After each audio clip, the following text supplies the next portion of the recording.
The text message glared at me from my husband's phone. Missing you already. Last night was incredible. My hands trembled as I read it again, though I'd already memorized every word. 3 years of marriage, and this was how I discovered Daryl's true colours. I'm Bailey, and this is how my life imploded on an ordinary Tuesday morning. You're being paranoid, honey, my mother Vivienne's voice crackled through my phone speaker. Daryl would never cheat on you. He's such a good provider. I paced our kitchen, my bare feet cold against the tile floor. Mum, I saw the messages. They're from his co-worker Kylie. There are hotel receipts in his email. Maybe it's for work. You know how many business trips he takes. The dismissal in her voice made my stomach churn. Work trips don't include heart emojis and lingerie photos, Mom. Bailey, stop. You're embarrassing yourself. What will people think? I hung up and slumped against the counter, fighting back tears. My own mother choosing appearances over truth. Again. The front door clicked open and Daryl's whistling filled the hallway. I quickly wiped my eyes and straightened up.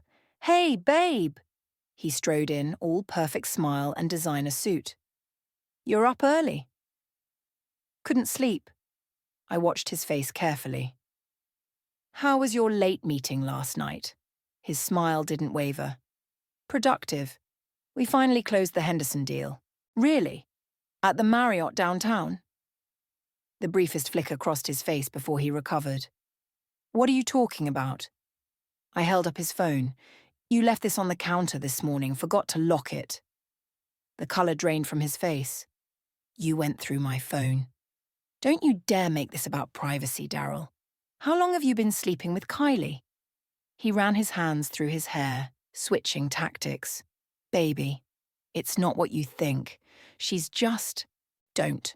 My voice shook. Don't lie to me anymore. The doorbell rang, making us both jump. My father Ernest's booming voice called out, Bailey? Daryl? Daryl's expression shifted to something calculating. We should talk about this later, he whispered urgently. Before I could respond, my father walked in. There you are. Vivienne called me, said you were having some sort of crisis. Dad, Bailey's just tired. Daryl cut in smoothly, placing his hand on my shoulder. I flinched away. She found some work emails and jumped to conclusions. My father's face hardened. Is this true, Bailey? Are you causing trouble again? Again? I stared at him incredulously. When have I ever... Remember Tommy Peterson in high school? You accused him of cheating on you too, and it turned out he was planning your birthday party. I was 16. This is completely different. Sweetheart, Daryl's voice dripped with concern, maybe you should lie down. You're not thinking clearly. I watched in horror as my father nodded sympathetically. Listen to your husband, Bailey. He only wants what's best for you. My phone buzzed. A text from my best friend Adeline. Got your message? I'm outside. Need backup? I grabbed my purse. I need some air. Bailey, my father's warning tone stopped me at the door. Don't do anything rash. Think about the family. I turned back, meeting Daryl's smug expression. Oh, I am thinking about family, and I'm thinking about how easily they can betray you. I slammed the door behind me, practically running to Adeline's car. As I slid into the passenger seat, she took one look at my face and pulled away from the curb. Your mom called me, she said. Tried to convince me to talk some sense into you. I laughed bitterly. Of course she did.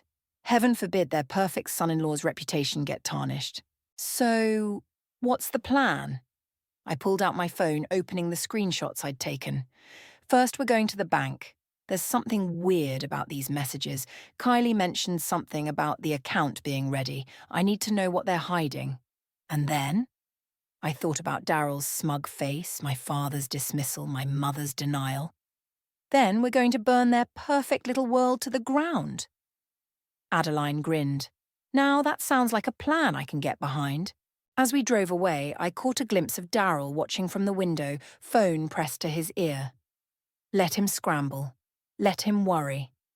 Because what he didn't know, what none of them knew, was that his text messages to Kylie weren't the only things I'd found on his phone that morning. There was something much darker hiding in his email drafts. something that would make his affair look like a minor indiscretion in comparison.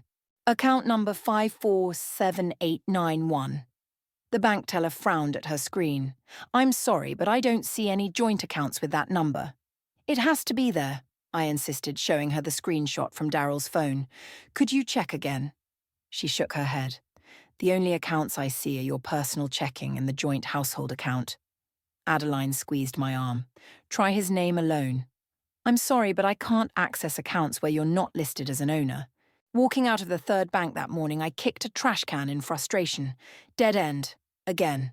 Not necessarily, Adeline said, pulling me toward a coffee shop. Your brother-in-law, Aidan, works in finance, right? Maybe he knows something. I stopped short. That's actually brilliant. 20 minutes later, we sat across from Aidan in his sleek downtown office. He looked exactly like Daryl, but with kinder eyes and worse fashion sense. Bailey, this is a surprise. He hugged me warmly. Everything okay?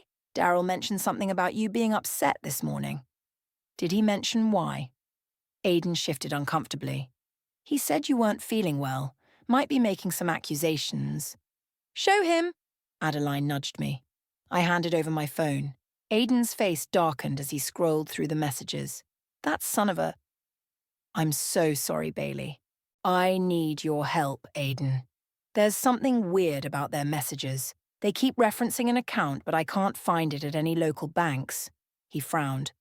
Could be offshore. Actually. He trailed off, looking troubled. What? Last month, Daryl asked me about setting up a shell corporation. Said it was for a client.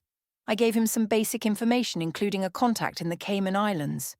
My heart raced. Did he use it? I don't know, but... Aidan typed something into his computer. Hold on. Last week, he had me sign some paperwork as a witness. Said it was routine business stuff, but he seemed nervous. Do you have copies? No, but I remember the company name. Blue Harbor Ventures. I wrote it down with shaking hands. Aidan, I need one more favor. Don't tell Daryl about this conversation. He looked between me and the messages again. Count on it. And Bailey. Whatever he's involved in, be careful. Back in Adeline's car, my phone exploded with notifications. 3 missed calls from my mother, 2 from my father, and a text from my brother Seth. Mum's having a meltdown. What's going on? We should call Seth, Adeline suggested. He's always had your back. I dialed his number. He answered immediately. Finally. Are you okay? Not really. Can you meet us? 30 minutes later, we sat in a quiet corner of a diner. Seth listened intently as I explained everything, his expression growing darker. I knew something was off with Daryl lately, he said. Last month at Dad's birthday, I overheard him arguing with someone on the phone about moving the timeline up. There's more, I said. I found something in his email drafts, messages to someone about cleaning money through real estate deals. Seth, I think he's involved in something illegal. Jesus, Seth ran a hand through his hair. Have you told Mom and Dad? They won't listen. They think I'm making everything up. Classic Mom and Dad, he scoffed. Remember when I tried to tell them about catching Dad's business partner embezzling? They didn't believe me until the FBI showed up. My phone buzzed. Daryl again. I declined the call. What's your next move? Seth asked. Blue Harbor Ventures. If Daryl's hiding money, that's where we'll find it. Seth pulled out his laptop. Let me help. I know some people who... He stopped mid-sentence, staring at his screen. Bailey, look at this. He turned the laptop around. On the screen was a news article from 3 years ago. Local real estate developer found dead in apparent suicide. Below was a photo of a man I'd never seen before, but the name made my blood run cold. He was the previous owner of Blue Harbor Ventures. The article says he was about to be indicted for money laundering, Seth read. The company was sold shortly after his death. Bailey, the sale date matches when Daryl first started his business trips. My phone buzzed again, this time a text from Daryl. Coming home late tonight. Business dinner with Aidan. I showed it to Seth, who immediately pulled out his phone and called his wife. Hey, is Aidan home? He is. Thanks. He hung up, his face grim. Aiden's been home sick all day. Daryl's lying. Again, I whispered. Bailey, Adeline's voice was urgent. Look who just walked into the diner. Through the window, I saw Kylie getting out of her car, heading for the entrance. She hadn't seen us yet. Seth grabbed our things. Back door, now. As we slipped out, I caught a glimpse of Kylie answering her phone, her face anxious. Whatever Daryl was involved in, she was deep in it too, and I was getting closer to the truth. Seth's apartment felt like a war room, with laptops open and papers scattered across his dining table. My head spun as memories crashed over me, everything taking on new meaning in light of what we'd discovered. Remember when you first met Daryl? Adeline asked, sorting through bank statements. I did. The charity gala 5 years ago. He'd seemed so genuine, passionate about his real estate development projects, helping low-income communities. He said all the right things, I muttered, played the perfect part. Look at this, Seth interrupted, pointing at his screen. Blue Harbour Ventures has purchased 6 properties in the last 2 years, all cash deals. That's not unusual for real estate, I said. No, but this is... Every property was condemned within months of purchase, then resold at massive profits to shell companies that disappear. My phone lit up with a text from my mother. Your father's blood pressure is through the roof because of your behaviour. Come home and apologise to Daryl. I threw the phone across the couch. Bailey, Adeline's voice was strange. When did Daryl take that trip to Miami last year? March, I think. Why? She held up a document. Because according to this, he was in the Cayman Islands, meeting with someone named Marcus. The name hit me like a punch. Marcus? Daryl mentioned that name in his sleep last week. He sounded scared. Seth's printer whirred to life. Found something else. The previous owner of Blue Harbour? His suicide note was typed. His wife insisted he never typed anything, said he was old school, wrote everything by hand. Jesus, Adeline whispered. A knock at the door made us all jump. Seth checked the security camera and relaxed. It's just Aiden. But when he opened the door, Aiden wasn't alone. My father stood behind him. What the hell is this? Dad demanded, storming in. Some kind of conspiracy meeting? How did you know I was here? I asked. Tracked your phone, he said dismissively. Bailey, this has gone far enough. You're embarrassing the family. Embarrassing the family? I stood up, anger burning through me. Daryl is cheating on me and possibly involved in criminal activity, but you're worried about embarrassment? Criminal activity? Aiden looked pale. What are you talking about? Seth quickly filled him in. With each detail, Aiden's face grew more shocked.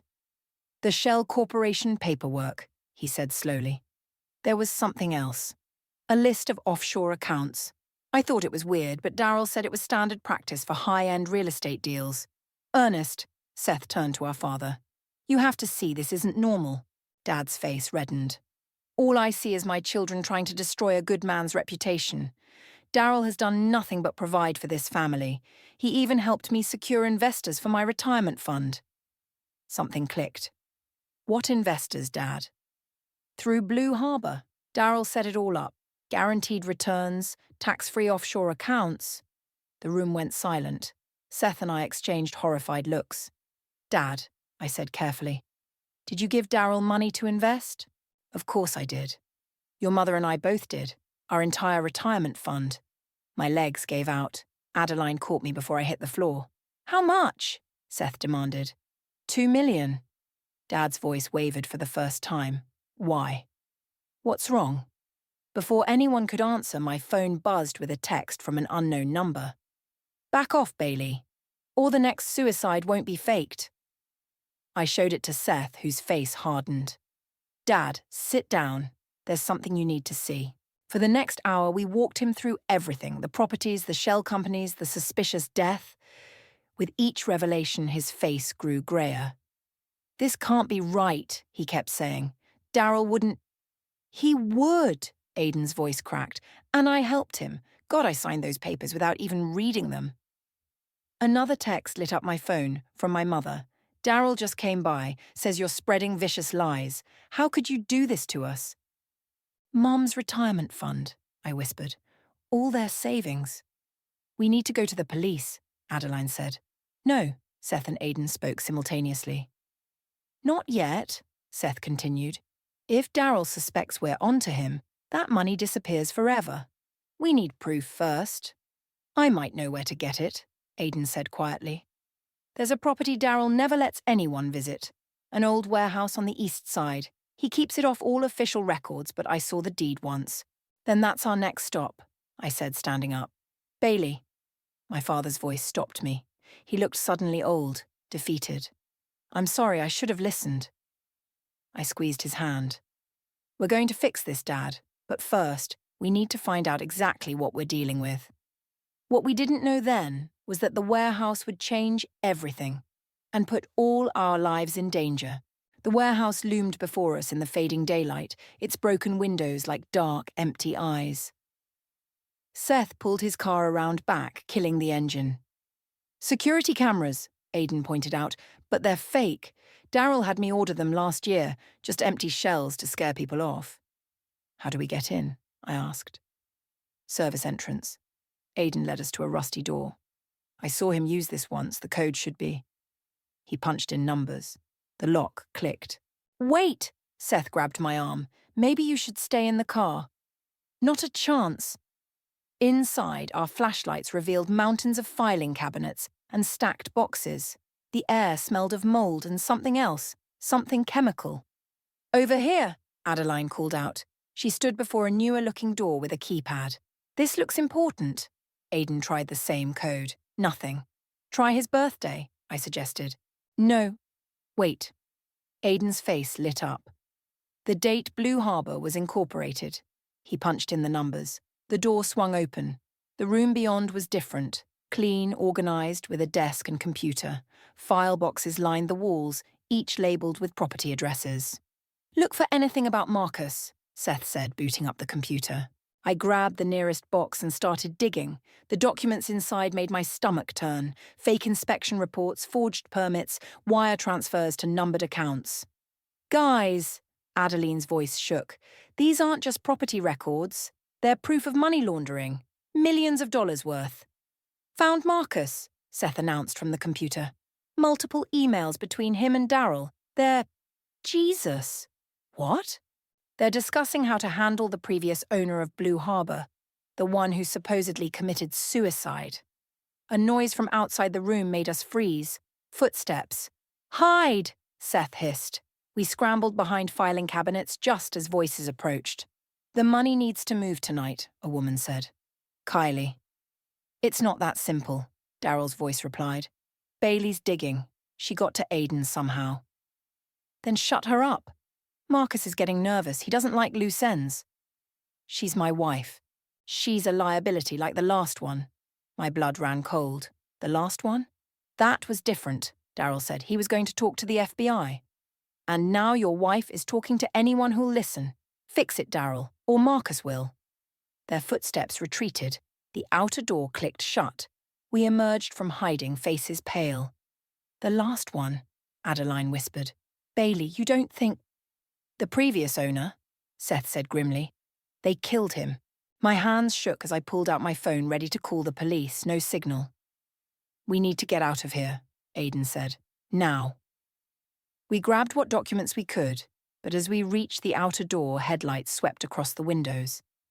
A car was pulling up. Back door, Seth whispered.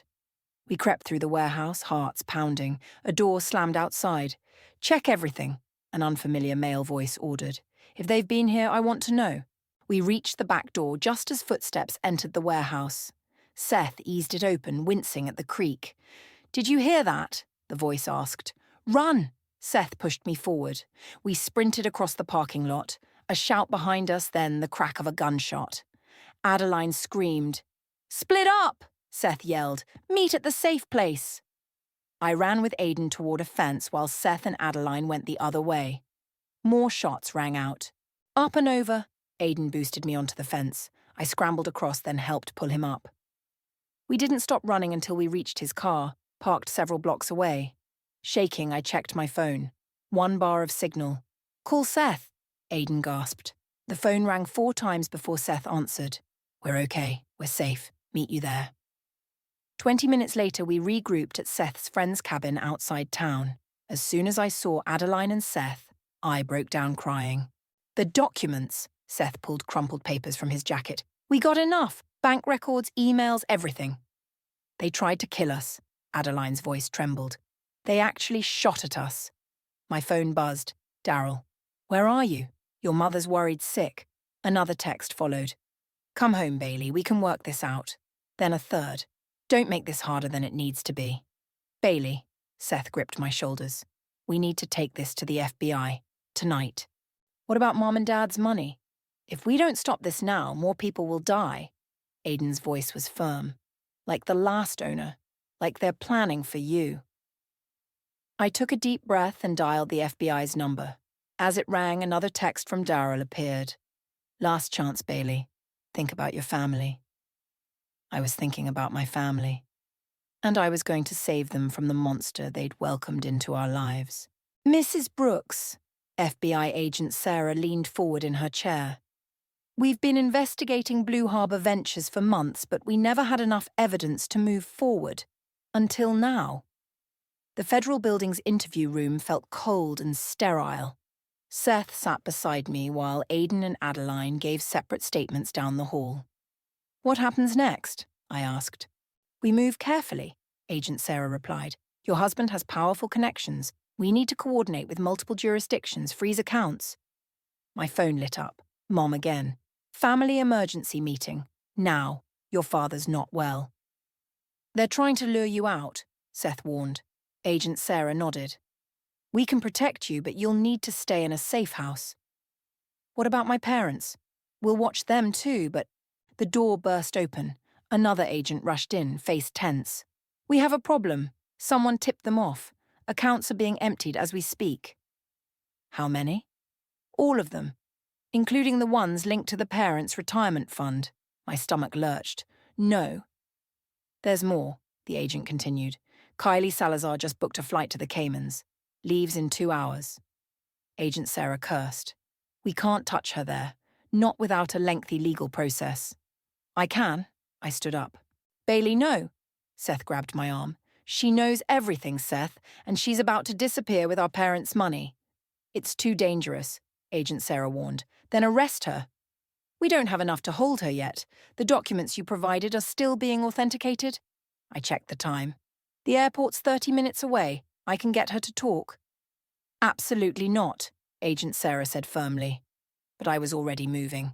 Seth followed me out. This is insane, he said as we rushed to his car.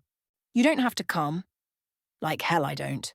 We reached the airport with an hour to spare. I spotted Kylie immediately at the first-class check-in, designer luggage at her feet. Stay back, I told Seth. Be ready with your phone. I approached her slowly. She saw me coming and froze. Running away, Kylie? She glanced around nervously. I'm late for my flight. To the Caymans? With my parents' retirement fund?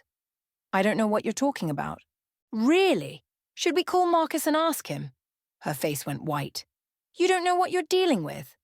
I know about the previous owner, the suicide that wasn't. Bailey, her voice dropped to a whisper. If you know what's good for you, you'll walk away.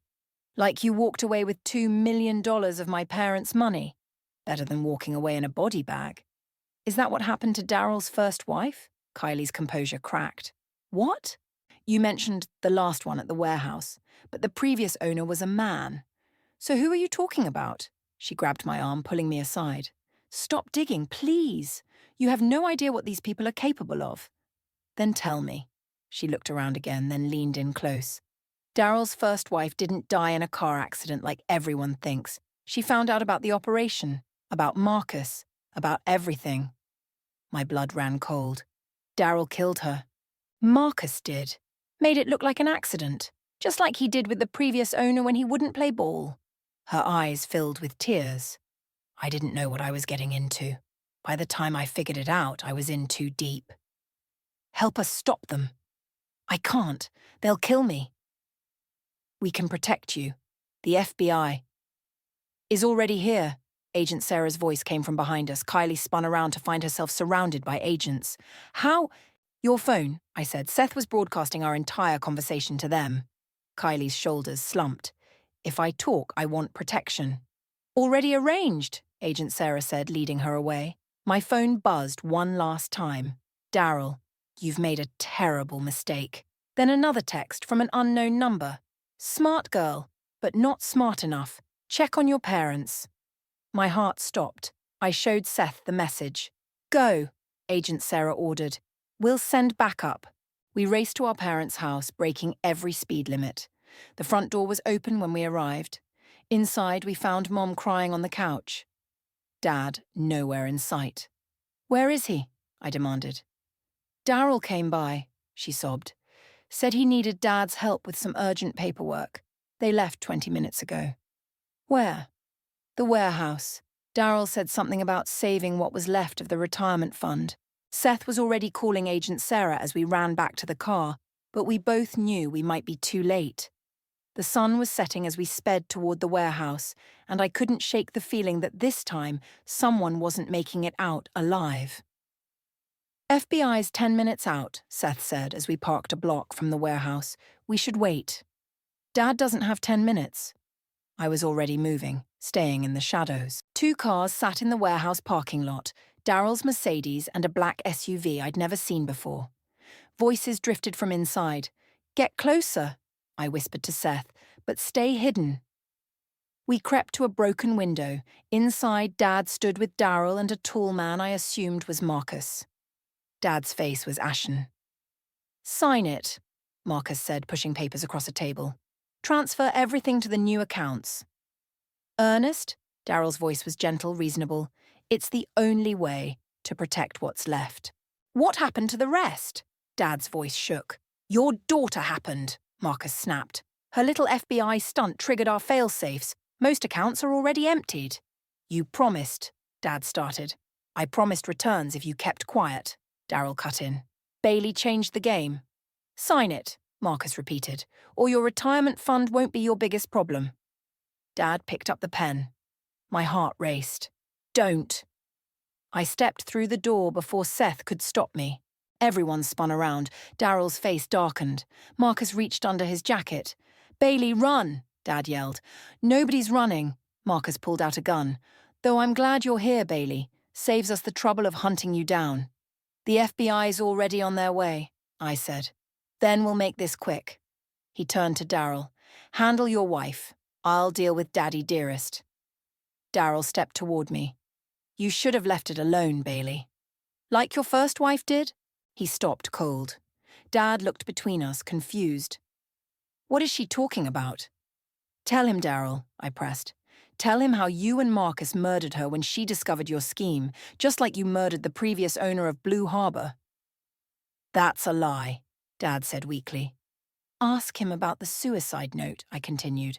Ask him why it was typed when everyone knew the man never used computers. Enough, Marcus raised the gun. Or ask about the offshore accounts, I kept talking, watching Seth slip through another entrance behind them. Ask where the money really went. Ask about the properties that mysteriously burned down after being insured for millions. I said enough, Marcus aimed at my chest. Several things happened at once. Dad lunged for Marcus. Daryl reached for me, and Seth brought a metal pipe down on Marcus's arm. The gun went off, the bullet hitting a wall. I drove my knee into Daryl's stomach as he grabbed me. He doubled over but managed to catch my ankle as I tried to run. Marcus recovered quickly, shoving Dad aside and reaching for the dropped gun. Seth kicked it away, sending it sliding across the floor. You're both dead, Marcus snarled, pulling another gun from an ankle holster. Sirens wailed in the distance. It's over, I gasped, still struggling with Daryl. Kylie told them everything. Kylie? Daryl's grip loosened slightly. She's in protective custody. The FBI has all the documents, all the proof. You're lying, Marcus said, but uncertainty crept into his voice. Check your phone, Seth suggested. Check the news. The story's already breaking. Marcus pulled out his phone with his free hand. His face went pale. The sirens grew louder. Red and blue lights flashed outside. We need to go, Marcus grabbed Daryl's arm. Now! Daryl released me, backing away. I'm sorry, Bailey, I never meant... Save it, I spat. They ran for the back door, but Seth's voice stopped them. That exit's already covered. He was bluffing, but they didn't know that. They hesitated just long enough for the FBI to burst in through the main entrance. Federal agents, hands up! Marcus raised his gun. 3 agents fired simultaneously. He dropped, clutching his shoulder. Darryl immediately raised his hands. I can explain everything. Save it for your lawyer, Agent Sarah said, cuffing him. Dad sat heavily on a nearby chair, looking shell-shocked. Bailey, I'm so sorry. I should have believed you. I hugged him tightly. It's okay, Dad. No, it's not. He pulled back, his eyes wet. Your mother and I, we were so wrong about everything. Mr. Brooks, Agent Sarah approached. We'll need your statement. As Dad followed her, Seth pulled me aside. You okay? I watched Darryl being led away in handcuffs, his perfect facade finally crumbling. I will be. My phone buzzed. Adeline. Just saw the news. You did it. But it wasn't over yet. There was still one more confrontation waiting, telling Mom the whole truth about the man she'd defended so fiercely. And somehow, that scared me more than anything else that had happened tonight. The family room felt smaller than I remembered. Mom paced by the window while Dad sat slumped in his armchair. Seth and Adeline flanked me on the couch like bodyguards. This is ridiculous, Mom said for the 3rd time. There must be some mistake. The FBI doesn't make mistakes like this, Vivian. Dad's voice was tired. I saw everything with my own eyes. But Darryl wouldn't. He did, I cut in. And you need to hear all of it. I nodded to Seth, who opened his laptop and pulled up the news articles. Mom's hands shook as she read the headlines. Local real estate developer arrested in money laundering scheme. Blue Harbor Ventures linked to previous owner's death. Multiple arrests in multi-million-dollar fraud case. There's more, I said softly. About his first wife. Mom's head snapped up. What about her? She didn't die in a car accident. I took a deep breath. They killed her because she discovered what they were doing. No. Mom collapsed into a chair. No, that's not. He was devastated when she died. He could barely talk about it.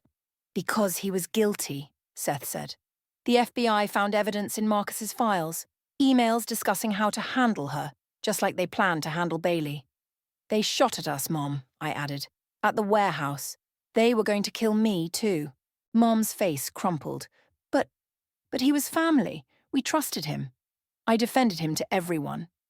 That's what he counted on, Adeline spoke up. He used your loyalty against you. The retirement fund, Mom turned to Dad. Tell me we didn't lose everything. Dad couldn't meet her eyes. They're trying to recover what they can, but most of it's gone. A knock at the door made everyone jump. Agent Sarah entered, looking grim. We found something else, she said. Mrs. Brooks, we need to discuss your signature on some documents. My signature? Mom frowned. What documents? Transfer papers for additional properties under Blue Harbor Ventures. Your signature appears on several of them. That's impossible. I never signed anything. Show her. Agent Sarah handed over a file. Mom's face went white as she looked at the papers. These aren't my signatures. Someone forged them. We believe Darryl used these documents to secure additional loans. The properties were then intentionally condemned and resold at massive profits. He forged my signature? Mom's voice cracked. How many times? We've identified 17 instances so far. Mom stood up suddenly, running to the bathroom. We could hear her getting sick. She'll need to make a formal statement, Agent Sarah said quietly. I'll bring her in tomorrow, Dad promised. After Agent Sarah left, Mom emerged, her face streaked with tears. I kept telling you to apologize to him, she said, looking at me. I called you paranoid, difficult. My own daughter, and I chose him. Mom, no, let me finish, she straightened up. I failed you, Bailey.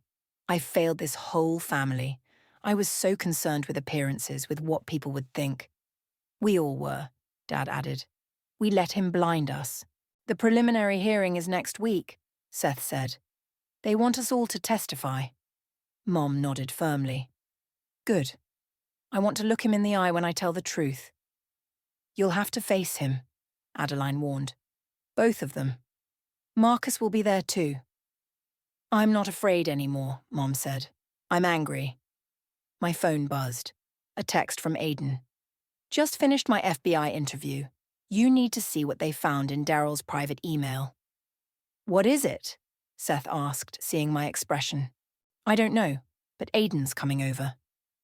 20 minutes later, Aidan burst in, waving a stack of papers. They found emails between Daryl and Marcus going back 5 years, he said. Before he even met Bailey, they planned everything, including how to infiltrate your family. What do you mean? Dad asked. They researched you, all of you. They knew about your retirement fund, your connections in the community. They chose you specifically. Mom made a small, broken sound. The charity gala where we met, I said slowly. That wasn't coincidence, was it? No, Aidan confirmed. They orchestrated the whole thing. Every moment of your relationship was calculated. The room fell silent as the full weight of the manipulation sank in. The hearing, Mom said finally. I don't want to just testify.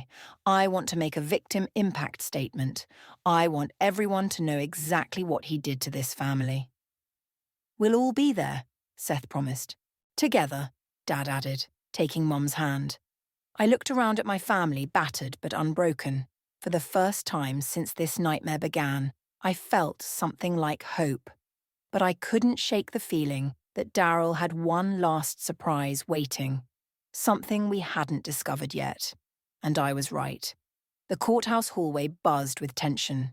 Reporters clustered outside, held back by security. Mom gripped my hand as we waited to enter. Ready? Seth asked. Before I could answer, Adeline rushed up, waving her phone. You need to see this, now. She pulled us into an empty conference room and played a video. It showed Daryl in his jail cell speaking to someone off camera. If I'm going down, his voice was cold, the whole family burns. Play the recording. The video cut to security footage of Dad's office from 3 years ago. Dad sat at his desk counting cash, lots of cash. He was setting us up, I whispered. The whole time he was gathering blackmail material. There's more, Adeline said. This just leaked to every major news outlet. Mum's face hardened. Let me see that phone. She watched the video twice, then straightened her jacket. Good, good. Dad looked stricken. Vivian, that video shows you counting the cash from selling your classic car collection to invest in Blue Harbor, she finished. We have the bill of sale, remember? Dated and notarized. Understanding dawned on Dad's face. The money I gave Daryl to invest. Exactly, Mom smiled grimly. His attempt to frame you just proved the fraud. He documented his own crime. Agent Sarah appeared in the doorway. They're ready for us. The courtroom fell silent as we entered.